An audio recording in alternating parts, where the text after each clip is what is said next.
Assalamu alaikum dear students and welcome to Introduction to Psychology. In this lecture we are going to continue our discussion about memory. So in the previous lecture we discussed that there are three systems of memory or three-stage model of memory as we can also call it. First of all, the information that a person receives is enters the sensory memory. Right? अब ये sensory memory जो है ये momentarily hold करती है information को.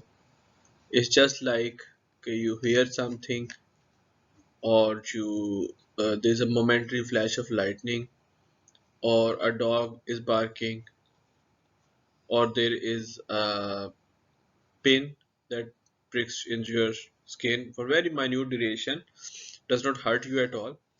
ठीक है, इस किस्म की बहुत सारी चीज़ें जो हम वक्त हम रिसीव कर रहे होते हैं that enters our sensory memory. If that is important for us or we pay attention to that, then it enters our short term memory, right?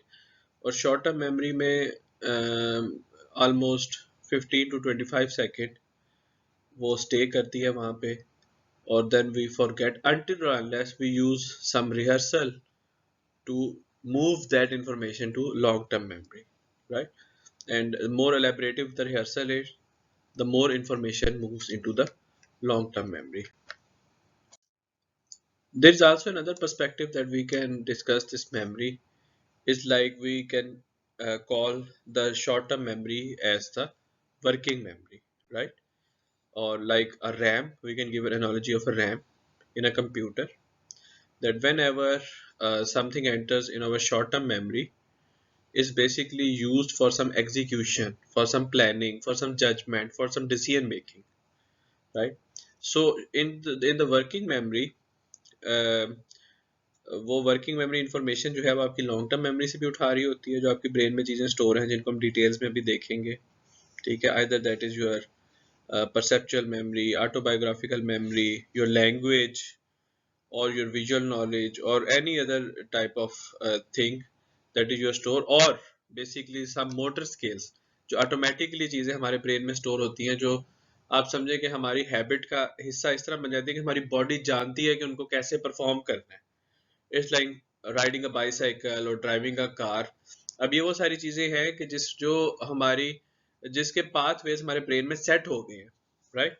तो वो सब चीजें जो हैं उनकी इंफॉर्मेशन वो वर्किंग मेमोरी वहां से उठाती है और कोई ना कोई एक्शन और कोई ना कोई डिसीजन जो है वो करती है, राइट? सो लेट्स एक्सप्लोर कि लॉन्ग टर्म मेमोरी जो है वो क्या होती है, उसकी क्या टाइप्स हैं, वो कैसे काम करती हैं. And before we move forward you should also keep in mind कि डिफरेंट जो लॉन्ग टर्म मेमोरीज की ब्रांचेस या टाइप्स हैं वो डिफरेंट टेक्स्ट में आपको डिफरेंट नाम मिलेंगे. So in this particular course हम एक उसका पर्सपेक्टिव देखेंगे, but there is also a chance कि आप किसी और बुक में या किसी और वेबसाइट पे अगर उसको एक्सप्लोर करें तो आपको थोड़ी सी डिफरेंट ब्रांचेस मिलेंगे. सो इट्स जस्ट बिकॉज जब भी थ्योरी डेवलप हो रही होती है देयर आर डिफरेंट पर्सपेक्टिव्स. वो बेसिकली डिफरेंट तरीकों से एक्सप्लेन करने की कोशिश कर रही होती है इंफॉर्मेशन को, ताकि अगले को पता चल जाए कि वो इंफॉर्मेशन क्या है और उसको हम किस तरीके से अंडरस्टैंड करके इम्प्लीमेंट कर सकते हैं for our sake. So as we discussed in the previous lecture, long-term memory is consist of all that material which makes its way from the short-term memory and then move to the long-term memory. So हम कह सकते हैं कि it is a storehouse of almost unlimited capacity. जिस तरीके से एक नई फाइल हार्ड डिस्क के ऊपर स्टोर होती है, ठीक है, वो फाइल बेसिकली किसी तरीके से कोड की जाती है, किसी लोकेशन पे स्टोर की जाती है, इसी तरीके से वो लॉन्ग टर्म मेमोरी में भी स्टोर होती है. Although our long term memory is not as perfect as a fully functioning hard disk, but it may have some wonders जो उस हार्ड डिस्क से ज़्यादा शो करती है. बहुत सारे एक्सपेरिमेंट्स किए गए जिनसे ये पता चला, जो कोग्निटिव साइकोलॉजिस्ट है स्पेशली, कि शॉर्ट टर्म मेमोरी और लॉन्ग टर्म मेमोरी दो सेपरेट चीज़ें हैं. और लॉन्ग टर्म मेमोरी जो है उसके बहुत सारे डिफरेंट मेमोरी मॉड्यूल्स हैं या कंपोनेंट्स जिन्हें हम कह सकते हैं, जो एक सेपरेट मेमोरी सिस्टम ब्रेन में जो है उसको रिप्रेजेंट करते हैं। So one of the perspective जिस तरह हम उन मॉड्यूल्स या उन मेमोरी सेगमेंट्स कंपोनेंट्स को डिवाइड कर सकते हैं is first it can be divided into a declarative memory और अ प्रोसीजरल मेमोरी। समटाइम्स कुछ टेक्स्ट इनको एक्सप्लिसिट और इम्प्लिसिट मेमोरीज भी कहते हैं। अब declarative memory basically consist of some information, ठीक है, जो हम अपने मेमोरी में स्टोर करते हैं for a longer period of time. और procedure memory is basically consist of two skills and habits जो हम गैदर करते हैं over the time. Declarative memory can be further divided into semantic memory and episodal memory। ठीक है, अब semantic memory जो जिसे हम जनरल मेमोरी के कहते हैं, चीज़ें कि किसी चीज़ के बारे में पता होना या किसी इंफॉर्मेशन के बारे में पता होना, एक जनरल किस्म की इंफॉर्मेशन।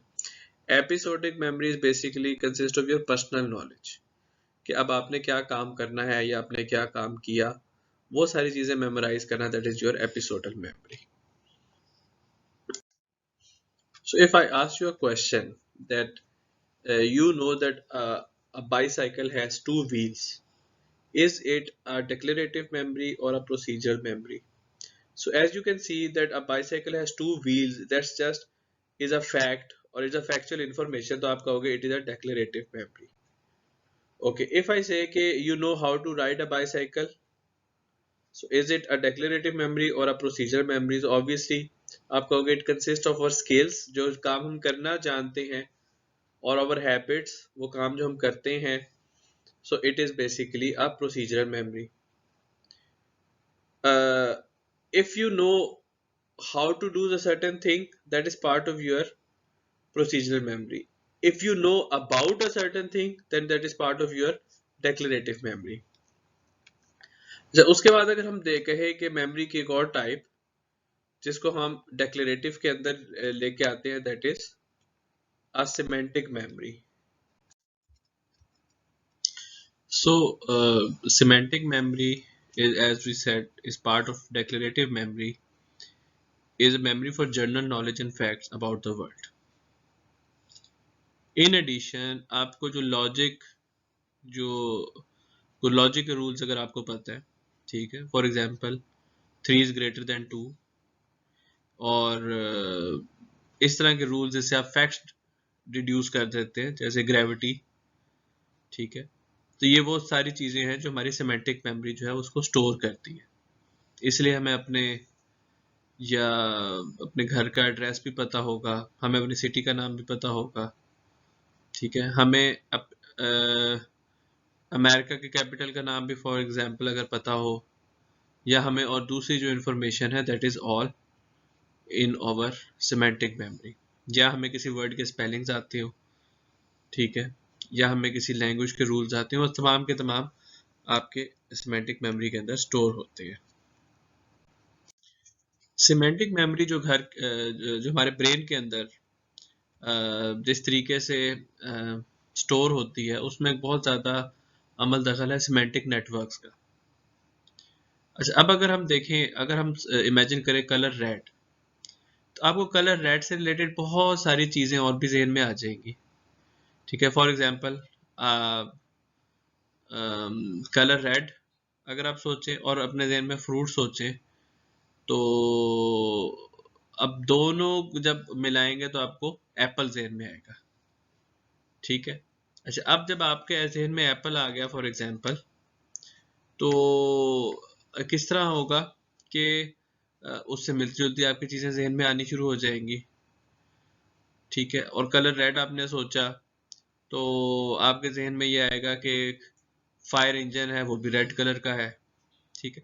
तो आपस में सारी चीज़ें सिमेंटिक नेटवर्क्स में रिलेट कर रही होती हैं, और यही वो वजह है कि वो चीज़ें आपके जहन में स्टोर हो जाती हैं। आप उनका एक इमेज सा बना लेते हैं, एक आपस में रिलेशनशिप सा बना लेते हैं। अब आपके जहन में फायर इंजन आया फॉर एग्जांपल, तो और बहुत सारी व्हीकल्स भी आ सकती हैं इमरजेंसी में जो यूज़ होती है, जैसे एम्बुलेंस, ठीक है। अब एम्बुलेंस आपके जहन में आई तो आपके जहन में हॉस्पिटल आ गया, कोई मरीज आ गया, ठीक है। अच्छा, आपके जहन में फायर इंजन है, आपके जहन में उससे रिलेटेड बस भी आ गया, तो ये एक जिसे हम इस कॉन्सेप्ट कहते हैं स्प्रेडिंग एक्टिवेशन। ठीक है, इसके आप एक नोड पे जाएं, जिस तरीके से आप इस फिगर में देख सकते हैं that a fire engine is actually connected to all those nodes: fire engine, truck, bus, vehicles, ambulance, street। Truck connected है स्ट्रीट से। फायर इंजन रेड होता है, रेड क्या है, कलर है, कलर और कौन से हैं, ग्रीन है, येलो है, ऑरेंज है, पर्पल है। ठीक है, रेड रोज भी आ गया, रोज आया, रोज की खुशबू जेहन में आ गई। रेड एप्पल भी है, और भी फ्रूट्स हो सकते हैं, चेरी भी हो सकता है, दोनों रेड है, लेकिन और भी फ्रूट हो सकते हैं। ठीक है, रेड सनसेट, सनराइज को स्काई रेड होता है, स्काई में क्लाउड्स होते हैं। सो semantic network in memory consists of relationship between pieces of information such as those related to the concept of fire engine in this particular diagram. The line suggests the connection that indicates how the information is organized within memory. The closer together the two concepts are, the greater the strength of association. इसी वजह से आप देख सकते हैं कि कुछ lines और कुछ ऑब्जेक्ट्स आपस में क्लोज क्लोज यहाँ पे उन्होंने मेंशन किए हुए हैं, और कुछ जो है वो थोड़े फासले पे है। Semantic networks is that amazing ability of a human being to retrieve some specific information or material from the vast amount of information that is stored in our long-term memory. कुछ मेमोरी रिसर्चर्स तो ये भी कहते हैं कि हम जब associations buildup करते हैं अपनी मेमोरी में बिटवीन डिफरेंट इंफॉर्मेशन, वो एसोसिएशंस जितनी ज़्यादा से ज़्यादा हम बिल्डअप करेंगे उतनी ही ज़्यादा चीज़ें हम रिटेन रख सकते हैं। And that is also one of the fact कि अक्सर आपसे कहा जाता है कि if you want to retain certain things, तो आप उसको एसोसिएट या एंकर कर दें किसी और चीज़ के साथ, ताकि वो आपके जहन में वो इंफॉर्मेशन बैठ जाए। ठीक है, और साथ साथ ये भी अक्सर कहा जाता है कि if you are able to give some emotions, या उसके साथ कोई इमोशनल फीलिंग अटैच कर दें, तो वो ज़्यादा स्ट्रांगली आपके जहन में बैठ जाएगा। Which leads us to concept of another type of memory, the episodic memory. It is also type of a declarative memory, जैसे हमने डायग्राम में देखा। ठीक है, अब एपिसोडिक मेमोरी उससे डिफरेंट क्यों होती है? बिकॉज ये इवेंट्स की मेमोरी होती है। वो इवेंट्स जो किसी पर्टिकुलर टाइम पे या किसी प्लेस में या किसी कॉन्टेक्स्ट में हुआ हो।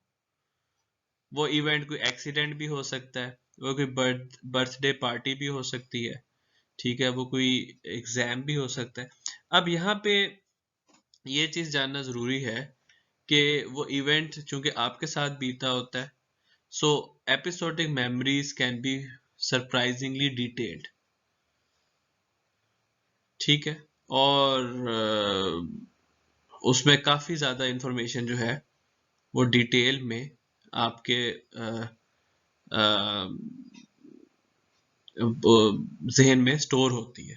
ठीक है, और समटाइम्स ऐसे होता है कि आप उसको उसी टाइम रिट्रीव नहीं कर सकते, लेकिन एक दफ़ा जब आप उसको रिट्रीव करना शुरू हो जाते हैं तो आपके सामने जहन में एक पिक्चर आनी शुरू हो जाती है। It takes a bit of time, लेकिन अगर आपसे पूछा जाए कि 2 साल पहले इस खास दिन में आप क्या कर रहे थे, तो हो सकता है आप इमीडिएटली उसको ना बता सकें, लेकिन आपको कुछ क्यूज दिए जाएं। ठीक है, या आपको कहें कि थोड़ा दिमाग पे जोर डालो, कुछ सोचो, तो आहिस्ता आहिस्ता जब इंफॉर्मेशन रिट्रीव होना शुरू हो जाती है तो फिर पूरा दिन आपकी आंखों के सामने आ जाता है। ठीक है, तो जो आपकी एपिसोडल मेमोरी है वो बेसिकली आपकी इवेंट्स, टाइम, प्लेस, उन चीज़ों की मेमोरी है। Recalling long-term memories. Has it happened to you sometime that you try to remember someone's name and you're convinced कि आप उस बंदे को जानते हैं, but no matter hard you tried, you cannot recall the name. तो आपको लगता है कि वो नाम जस्ट आपके टिप ऑफ द टंग में है, और एक्चुअली ये tip of the tongue phenomena is very It's a famous term in psychology or in memory psychology. When we are discussing about memory, it is actually the inability to recall information that one realizes one knows. And this is a result of the difficulty of retrieving information from the long-term memory, right? So it's always a challenge that why, when something is stored in your mind, you cannot straightforwardly recall it. Scientists or psychologists believes that perhaps there is lot and lots of information that is stored in our long-term memory, and that is why recalling of like names or other memories is not perfect. And secondly, the material that makes its way to long-term memory is obviously permanent, and the capacity of long-term memories is vast, right? So because you don't know how much you remember, आपको आपके पास कितने words हैं, या आपके पास कितने facts हैं, या आपके जहन में कितने images stored हैं, आपके जहन में कितनी चीजें stored हैं, आपको exactly भी उसका अंदाजा नहीं। लेकिन वो चूंकि बहुत वास्ट है, और उस स्पेसिफिक चीज को उस टाइम रिकॉल करना, that is always one of the challenge। अच्छा, यहाँ पे कुछ चीजें बड़ी इंपॉर्टेंट होती हैं जो रिकॉलिंग से रिलेटेड हैं। First of all is the retrieval Q. अब रिट्रीवल क्यू क्या है? एक कोई ऐसा स्टिमुलस, और हमने पहले स्टिमुलस बताया था कि जो एनवायरनमेंट में एक ऐसी चीज है जो हमारे सेंसरी ऑर्गन्स जिसको रिकॉग्नाइज कर सके, कोई stimulus that allows us to recall more easily information that is stored in a long term memory. अब वो स्टिमुलस क्या हो सकता है? It can be a word, it can be an emotion और अ साउंड और अ स्पेसिफिक क्यू, जो चीज को हमारे मेमोरी में ले आए। और यहाँ पे हम अगर अपनी लर्निंग की, जो हमने क्लासिकल कंडीशनिंग की टेक्निक को अगर हम याद करें, तो आपको याद होगा कि वॉल्स का म्यूजिक जब हमने सुना था तो एकदम हमारे जहन में वॉल्स का ख्याल आ गया था। ठीक है। अब यहाँ पे ये भी पॉसिबल है कि जब हम वॉल्स का म्यूजिक सुने, जो कि हम उसके लिए क्लासिकली कंडीशन हुए हुए हैं, ठीक है, उस तो हमारे ज़हन में साथ साथ वो एक टाइम भी आ जाए, या वो उस तरह के दो तीन इवेंट्स भी आ जाएं जब हमने जिद करके या हमने खुशी से किसी इवेंट पे वॉल्स की आइसक्रीम खाई थी। ठीक है, तो कोई भी स्पेसिफिक इवेंट, कोई भी चीज आप उस क्यू के जरिए आपके जहन में आ रही है, that is basically the retrieval Q. और यही वजह होती है कि जब हम किसी को, तो यार कोई हिंट बता दो, जस्ट गिव मी कोई नाम, स्टार्ट किससे हो रहा है, कोई उससे रिलेटेड और इंफॉर्मेशन, तो एक रिट्रीवल क्यू होता है जिससे हम अ, उस मेमोरी को अपनी ब्रेन में ही ढूंढ रहे होते हैं। It's just like a search engine. Google जिस तरह पेजेस को मूव करता है किसी इंफॉर्मेशन को फाइंड करने के लिए, इसी तरीके से रिट्रीवल क्यूज को यूज करते हुए हम इंफॉर्मेशन को रिकॉल करने की कोशिश करते हैं। ठीक है, तो यहाँ पे एक और फिनोमिना आ जाता है रिकॉल का। रिकॉल बेसिकली एक ऐसा टास्क हमें दिया जाता है, या ऐसा टास्क होता है जिसमें स्पेसिफिक इंफॉर्मेशन जो है ना, उसको आपको रिट्रीव करना होता है। अच्छा, रिकॉल क्या है? बेसिकली अगर मैं आपको एग्जांपल दूं, आपको समझ आ जाएगी। मैं आपके सामने कोई चीज रखता हूँ, you just have to tell me the name of that thing, that is a recall. या आपको एक ब्लैंक शीट ऑफ पेपर मिल जाता है जिसपे आपको एक क्वेश्चन दिया हुआ है, and you have to write down the answer और write an essay, that is recall. और अक्सर रिकॉलिंग वाले जो एग्जाम्स होते हैं उसमें हमें क्रैमिंग की जरूरत पड़ती है, because we have to memorise those particular words और those particular knowledge in our mind. In contrast एक और फिनोमिना आता है जो मेमोरी का, जिसमें हमारा टेस्ट होता है, दैट इज रिकग्निशन। अब रिकग्निशन कब होती है? जब आपको कोई स्टिमुलस दिया जाता है और you have to identify that stimulus. ठीक है, और वो आइडेंटिफाई तब कैसे कब करेंगे? When you have been exposed to in the past, और you identify because you know about that. ठीक है, सो एमसीक्यूज क्या है? MCQs is basically a test of your recognition. It's not a test of your recall. For that reason जिन लोगों ने study की होती है, इवन उन्होंने मेमोराइज ना भी किया हो, उन्हें कॉन्सेप्ट का पता होता है, वो चीज से गुजरे होते हैं इन अ प्रॉपर मैनर, वो रिकग्नाइज कर लेते हैं. So recognition is more towards understanding. Recognition is more towards uh, when you know about certain thing. Recall is more about knowing the exact piece of information that is stored in your memory. So as you might guess, recognition is generally an easier task than recall. ठीक है, अगर आपको जैसे ये हमारे सामने picture है कि you know a certain person, you recognize that person is my friend or that person is my enemy or that person is my family member. So recall is more difficult. क्यों? Because recall में एक series of processes आती हैं. You need to search your memory, you need to retrieve a potentially relevant information and this decide that whether this information is accurate or not. आप sometime you forget a name of your friend. अगर अब तो lockdown के बाद हो सकता है मिल रहे हो तो नाम उस तरीके से याद रखने इतने पॉसिबिलिटी ना हो. If you just a new friend तो अच्छा जी नाम क्या है, नाम क्या है, you need to recall that name. It may take a lot of toll, right? But at least recognition was there because you know that person is your friend. अच्छा, लॉन्ग टर्म मेमोरी रिकॉलिंग में अगर देखा जाए तो processing theory और levels of processing theory as a matter of fact इसके बहुत importance है. और ये बहुत सारे आपके जहन में जो सवाल आ रहे होंगे कि कुछ चीज़ें हम याद तो बड़ी अच्छे तरीके से करते हैं लेकिन वो हम वक्त के साथ साथ भूल जाती हैं, और कुछ चीज़ें ऐसी हैं जो हमें याद रहती हैं, specially as it pertains to your studies, जो आपकी स्टडी से रिलेटेड है.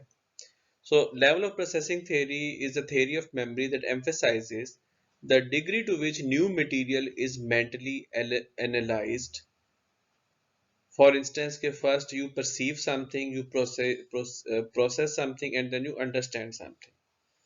ठीक है, और जितना अच्छा आप उसको पहले perceive करेंगे, process करेंगे और understand करेंगे, उतना ही बेहतर वो आपकी memory से recall हो जाएगी.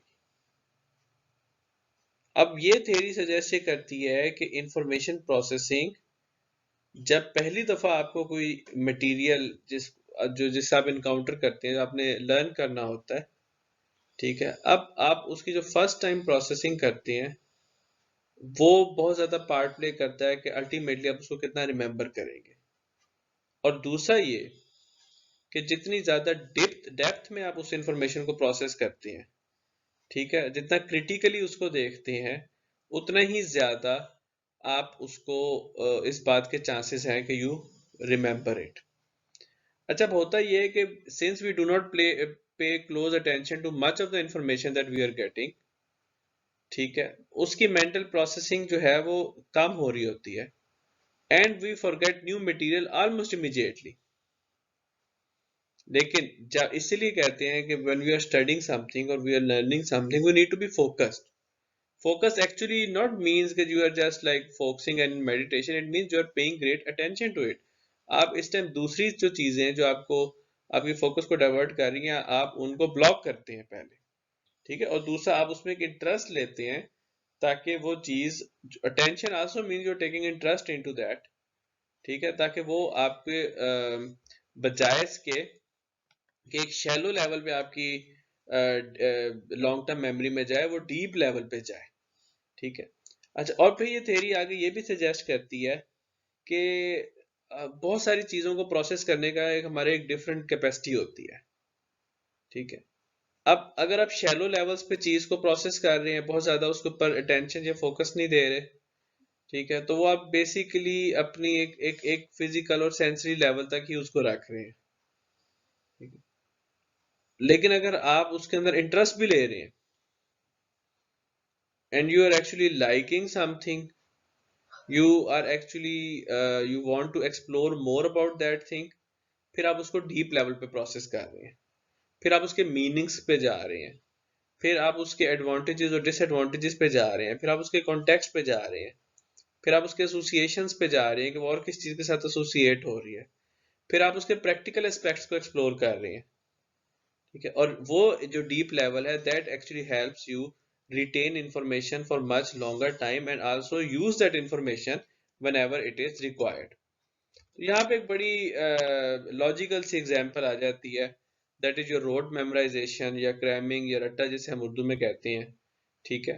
जब हम वो वाला काम करते हैं तो इसका मतलब है हम शैलो लेवल पे चीज़ को प्रोसेस कर रहे हैं, we are actually just preparing it for the exam for next day और नेक्स्ट मंथ, और जैसे ही एग्जाम होगा we will just forget that knowledge. In contrast, if you are thinking about the meaning of the terms, if you're reflecting on how they relate to information that you currently know and that will help you in the future, actually this is the strategy for a more effective long-term retention. And that's how you can use your long-term memories in a practical aspect. Based upon how consciously we're able to recollect a memory, हम memories को explicit और implicit memory में भी divide कर सकते हैं। Explicit memory is basically और intentional और कॉन्शियस रिकलेक्शन ऑफ इंफॉर्मेशन। जब हम कोई नेम रिमेंबर करने की कोशिश करते हैं या डेट रिमेंबर करने की कोशिश करते हैं या कोई एग्जाम के हिसाब से चीज़ हम रिकॉल करने की कोशिश करते हैं, that is our explicit memory. And it is obviously the concept very close to the declarative memory, जैसे हमने पहले बात की, जिसके अंदर सिमेंटिक और एपिसोडिक मेमोरीज आ जाती हैं, ठीक है। और लेकिन ये एक और पर्सपेक्टिव है मेमोरी को देखने का, that is explicit and then implicit. Implicit memory वो होती है इन विच इज, जैसे प्रोसीजरल मेमोरी की हमने बात की है, लेकिन ये थोड़ी सी और इसके अंदर भी चीजें आ जाती हैं जब हम डिस्कस करेंगे। इम्प्लिसिट मेमोरी में ये होता है कि we are actually aware of things unconsciously, ठीक है।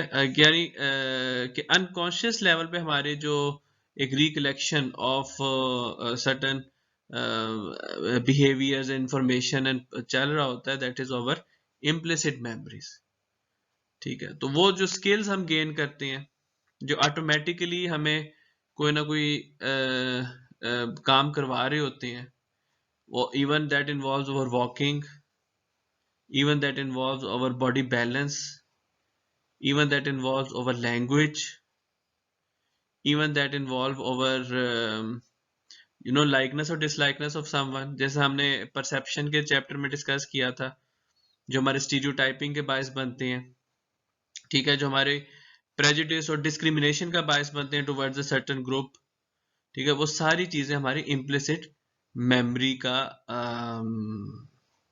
अंदर स्टोर्ड है, ठीक है।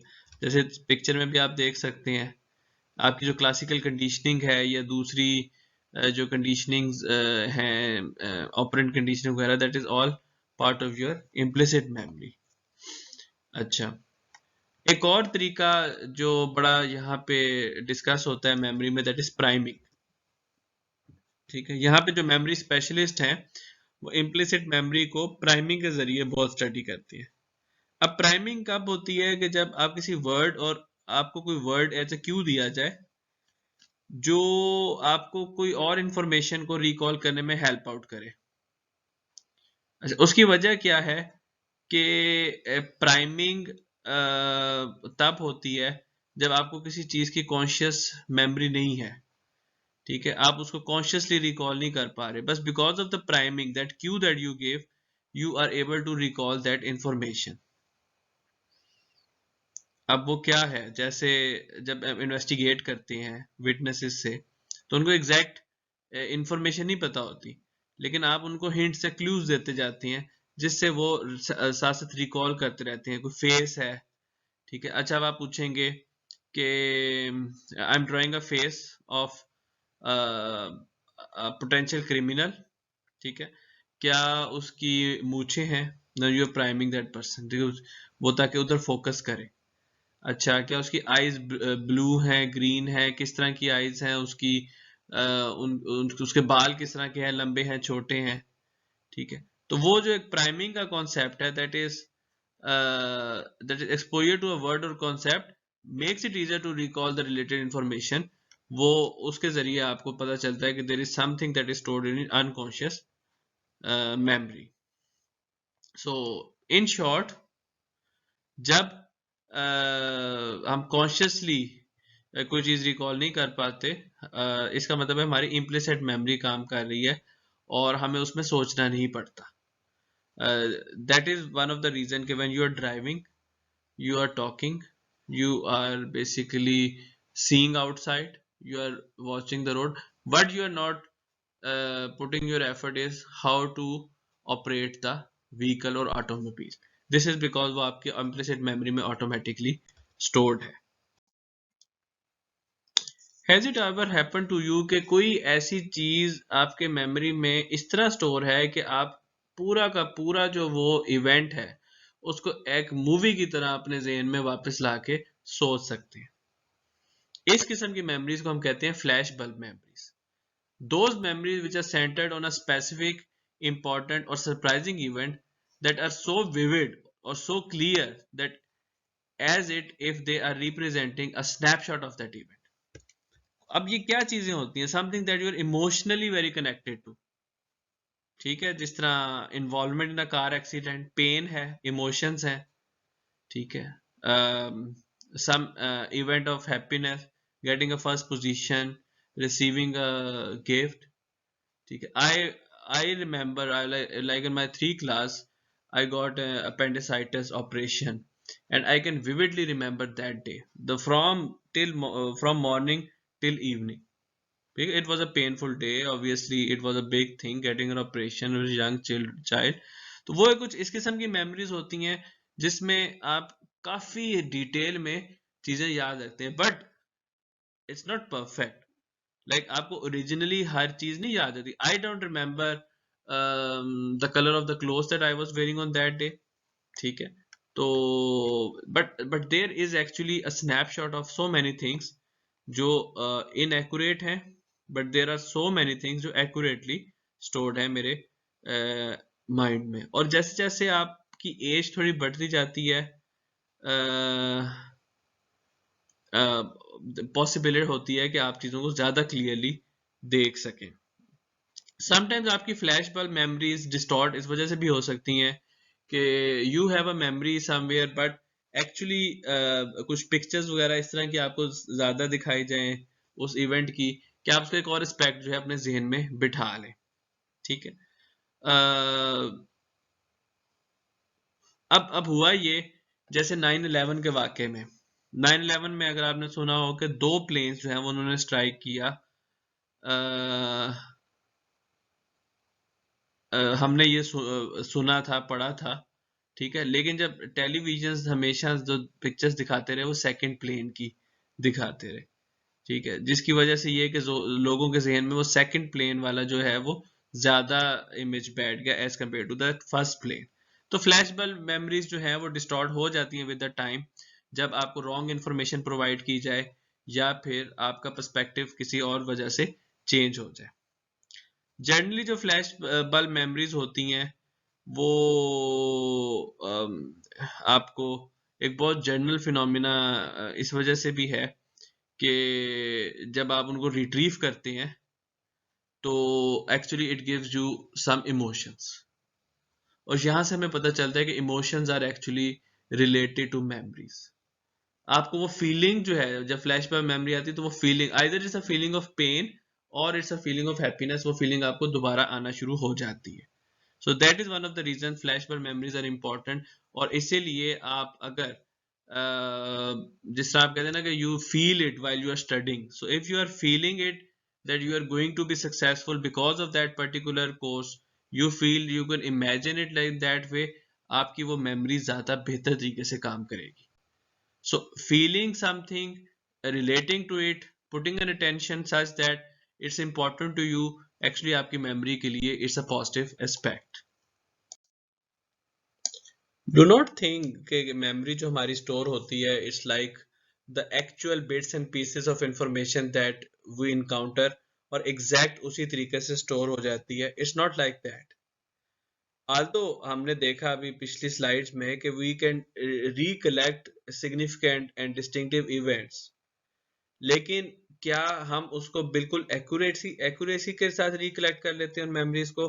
That's not the fact. जो कंस्ट्रक्टिव प्रोसेस है जिसे हम अपनी मेमोरीज को वापस लाते हैं, किसी इवेंट को, किसी पर्सन को, किसी इंफॉर्मेशन को जब हम रिकॉल करते हैं, स्पेसिफिकली जो इम्प्लिसिट होती है, जो सबकॉन्शियस में हमारे स्टोर होती हैं, उनमें बहुत सारी चीजें, ये एपिसोडल मेमोरीज जो होती हैं, उनमें बहुत सारी मेमोरीज हमारी अफेक्ट होती हैं, not just by our direct experience with the stimulus in current, but also by our guesses and the meaning that we gave to it. और ये चीज हमने परसेप्शन के चैप्टर में भी डिस्कस की थी। यहाँ पे फिर कॉन्सेप्ट आ जाता है स्कीमास का, जो बहुत अरसा पहले, ऑलमोस्ट इन 1932, एक ब्रिटिश साइकोलॉजिस्ट था फ्रेडरिक बार्टलेट, जिसने ये कॉन्सेप्ट दिया था कि उसने कहा था कि लोग चीजों को, इंफॉर्मेशन को रिमेंबर करते हैं in terms of their own schemas. Schemas क्या होता है? They are basically the organised bodies of information stored in memory that bias the way new information is interpreted, stored and recalled. अब ये schemas, for example, हमारे जो किसी चीज के बारे में पसंद या नापसंद है, उस हिसाब से हम इंफॉर्मेशन जो नई हमें मिल रही है, हम उसको स्टोर करते जाते हैं, हम उसको अंडरस्टैंडिंग के हिसाब से। You think that all doctors are, for example, caring. ये बचपन से आपको बात बताई जाएगी। अब आप कोई डॉक्टर को मिलेंगे, automatically you will perceive that that person is suppose to be caring. तो हम उसको उसी हिसाब से एक अपने जहन में शेप दे के हम उसकी इंफॉर्मेशन जो है वो स्टोर कर देंगे। ठीक है, हम कहेंगे that person is basically a caring person. This is how the schemas work. ठीक है, और वही स्कीमास जो है वो हमारे किसी जो स्टीरियोटाइपिंग हमने कॉन्सेप्ट देखा था, that you meet a new person, you feel that person belongs to a particular group. अब उसके मामले में जो आपने मेमोरी, जो अपने जहन में जो एपिसोडल मेमोरी बनाएंगे, that memory is going to be biased, because आप उसके अंदर ये चीज ऐड कर देंगे कि since that person belongs to that particular group, तो इज नॉट फ्रेंडली। ठीक है, और वही आप अगर रिकॉल करें, जो मैं आपको एक एग्जांपल अर्ली ऑन अपनी शुरू की क्लासों में जो एक एग्जांपल, वो एक डाइवोर्स वाली जो मैंने आपको बताई थी, that basically confirms over this particular long term memory schemas. ठीक है, स्कीमास की बहुत सारी किस्में होती हैं। For example, you can have social schemas. ठीक है, कि सोसाइटी में किस तरह आपने जाना है। अब वो सोशल स्कीमास, ऑब्वियसली आप एक सोसाइटी में आपने सारी उम्र गुजारी, you move to another society, आपके वो स्कीमास वहां पे डिफरेंट हो जाएंगे, लेकिन may be you feel biased. Person schemas हो सकते हैं, बिहेवियर, पर्सनैलिटी, अपीयरेंस कैसी है। सेल्फ स्कीमास हो सकते हैं, I want to be you know a very successful economist in the future, I want to do a business. Event schemas भी हो सकते हैं, हैंडशेक करना है, नहीं करना, किससे। अब बात यह है कि schemas can also be changed. आपने हिस्ट्री में पढ़ा होगा कि बल्कि ये तो बड़ी हमारी इस्लामिक हिस्ट्री में भी ये एग्जाम्पल कोट है कि मदीना में दो जो कबीले थे, औस और खिजरत, जिनके बीच में बरसों की लड़ाई थी, और वो एक वहां पे ये भी वजह होती थी कि लड़ाइयां जब कबीलों में चलती थी तो बरसहा तक चलती थी, अगली जनरेशन तक चलती थी, बिकॉज ऑटोमेटिकली हम अपने स्कीमास ट्रांसफर कर रहे होते हैं, हम अपने बच्चों को, अपने दोस्तों को अपने स्कीमास जो है वो ट्रांसफर कर रहे होते हैं, और फिर उनके जहन में वो मेमोरी उसी तरीके से। Do you remember, you were told कि जब पिग या सुअर का नाम दिया जाए तो वी वर टोल्ड कि जी इससे तो जुबान खराब हो जाती है, हमने तो ये नाम भी नहीं लेना। ठीक है, just you know that taking a name of an animal is actually not that bad, जिससे हमारे स्कीमास उसमें डेवलप हो गए हैं। ठीक है, so that is how our memories are stored in our mind. और वो किसी भी नई इंफॉर्मेशन जो हम कलेक्ट करते हैं, जो प्रीवियस मेमोरी है उसको बायस करती है, उसको इंटरप्रिटेशन में, उसकी स्टोरेज में और उसकी रिकॉलिंग में।